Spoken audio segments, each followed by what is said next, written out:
The best way to read tarot cards is not individually, by looking at one card on its own and looking at the picture or the meaning of the card and trying to put it in the context of whatever position it is of love, work, health, past, present, future. The best way is to always read the tarot cards in conjunction with other cards. And the best method really is to read cards in groups of 3. Now, with 3 cards, we can do a bit of mathematics and permutations to see just what is possible with those 3 cards. So I picked 3 cards here, quite extreme ones really. Got the Hangman, Princess of Wands in the centre, and the Knight of Swords. Okay, so there are 6 basic permutations of these 3 cards. The simplest way to demonstrate that is there's the centre card there. I can have that card in the centre, or I can have the Prince of Wands in the centre. I can also swap, keep the centre card the same, and put those cards around the other way around. So they can go that way around, or they can go that way around. So there's 6 basic permutations of any 3 cards. That's 6 interpretations of those 3 cards. There are some other ways too. We can sort of see there's an arrow of time that exists, so time can either go this way or it can go that way. Further, if we went from this direction, then this card here would be the first one, so the Princess of Wands, dealing with the Knight of Swords, and there's some kind of sacrifice that goes on. Or we can do it the other way around, there's some sacrifice which results in there's a sacrifice there. It's difficult to do mirror image sometimes. The sacrifice card is about the Knight of Swords and the Princess of Wands. We can do another way as well. The other way to look at these cards is to see these cards in essence as a triangle. So the top card here influences these 2 cards here. Okay, or we can do it the other way around, like this, and say that the 2 top cards influence the bottom card. So along with the 6 permutations, we have this way around, yes, this way around, and then we also have the cards in this direction or that direction. So with those, just any 3 cards, we have a number of ways of permuting and understanding and analysing what these cards mean. So it's a challenge. Let's see if we can go through some of these permutations and see how many different ways you do it. And again, I'll use very simple ideas for understanding what the cards mean. A lot of tarot readers will in fact avoid working with the court cards precisely because they're difficult. So in my case, let's assume that this is about some kind of relationship, obviously. The Princess of Wands is a young woman, the Knight of Swords, an older man. Oh yes, also of course, we can reverse cards as well. So now, how many permutations of these 3 cards do we have? So we put him back around the right way, the second Hangman right the right way. So let's do this. Let's do this with the Knight of Swords at the centre. So here is the Knight of Swords. He's feeling some kind of loss in his life to do with this relationship. If we do it this way around, maybe the Knight is causing the loss in some way, or fearful of loss to do with the Princess of Wands. Okay, this is down. Or, if we do it the other way, the Princess of Wands wants to lose the Knight of Swords. Do you get the idea? We could change this around. We'll put the Hangman in the centre. There we go. So this is a situation of sacrifice and loss between Princess of Wands and the Knight of Swords. Okay. So if we did it this way round, with the centre card generates the 2 cards outside, okay, then we'd have to say that from a situation of loss, these 2 people can somehow get together. Alright? Not what you'd expect, is it? But that could well be what it means. And if we do it the other way around, these two people want to be together, but there is the result of the loss, the sacrifice or loss. It's a tragic situation. It's a kind of, I don't know, Romeo and Juliet, they'll be the ones. Even if the Knight of Swords is probably thought to be Romeo. Now, we haven't done elemental dignities in this, have we? So we'll have a quick look at the elemental dignities for these three cards. Now, the basic rules of elemental dignities are that fire and water are enemies. They weaken each other because the fire card is active. The water card is passive, so these two cards together kind of cancel each other out. Now, the Knight of Swords is the air card. The air card is friendly with air and with fire and water. So he's actually the strongest card here. Never mind the fact he's probably an older man anyway. So he would be the strongest card. So in any combination of these three cards that we have, even if we reverse him, he's still the strongest card because he's friendly with the water and the fire cards. Even if they're all reversed, the same kind of elemental attributions apply. So let's pick two or three more cards, shall we?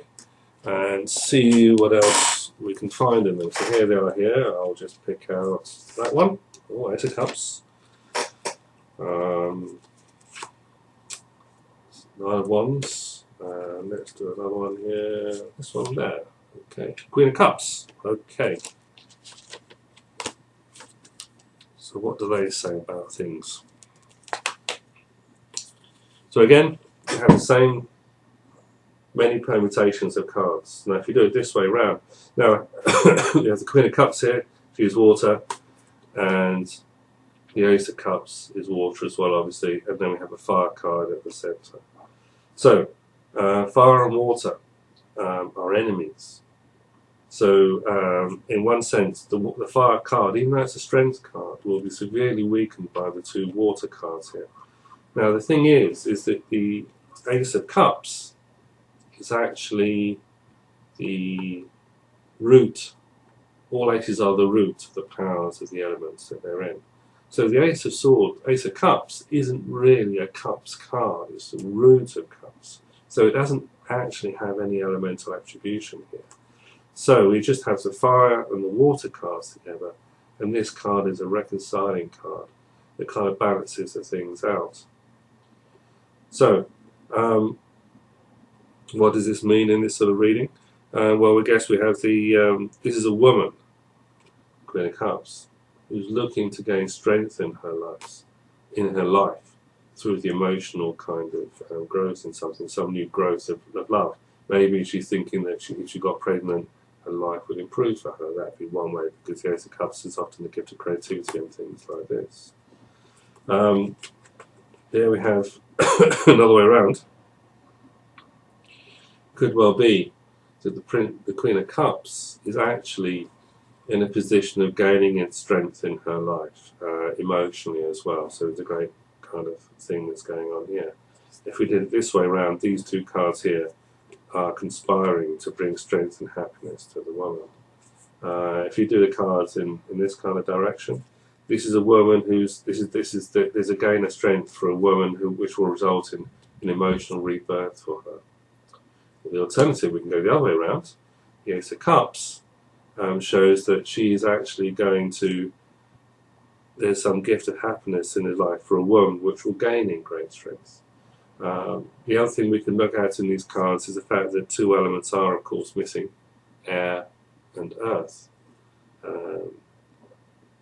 So these cards show the lack of air and earth shows that she needs those elements in her life in some form.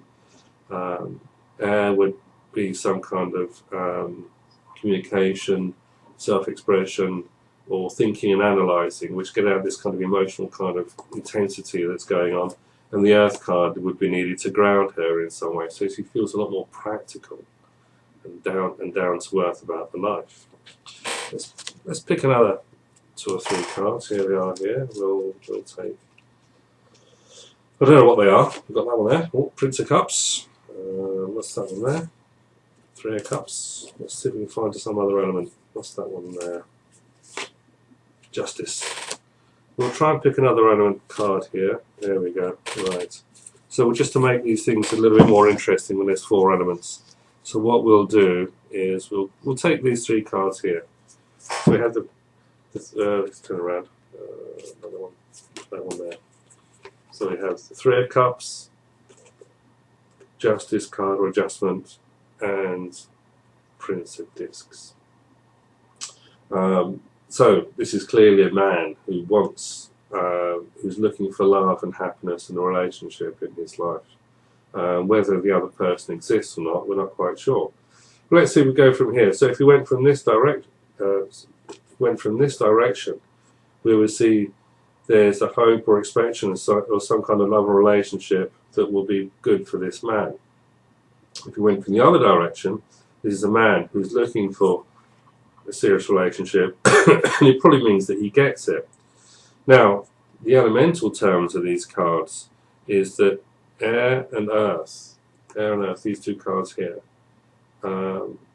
weaken each other. Earth is passive, air is active, and these cards weaken. So the 3 of Cups is a card that is a friendly to both and strengthens both. So there may well be this idea of hope and expectation over reality because of this card here. It could be that in elemental terms, this man is not so sure about a serious relationship, but being a man, he probably wants to have some fun. Let's just swap these cards around.